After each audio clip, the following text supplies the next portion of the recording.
All right, guys, the day has finally arrived. As you know, I blow up my 240 multiple times a year, or every couple of years, it varies. I'm always blowing it up. But I finally got the head back from the cylinder shop yesterday. All the way out in Birmingham. They had it for about 3 months. Finally got it back. Got all the old parts here, the valve cover, bolts, hardware, starter. Got the car up on jack stands here. I sold the coilovers off of it. I'm gonna have to put my eBay coilovers back on it. New head gasket, that O'Reilly special, the good old Felpro. I'm gonna pop the hood here in a second. Got the battery charged up last night. Suspension's gotta go in, front and rear. And then got my battles here, still got the battles, still going strong. And the machinist said it should start right up. So without further ado, it's probably gonna be a lot of time-lapse stuff, but let's get into it.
Alright, very important step. I'm laying everything out the same way it came off because it's got to go back on the same exact way.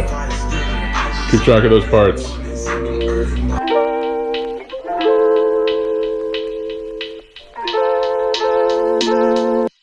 Alright, these nuts for the head are going to be a 12 millimeter, like 12 point or something, I think they call it.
got the cams in, timing chains are on.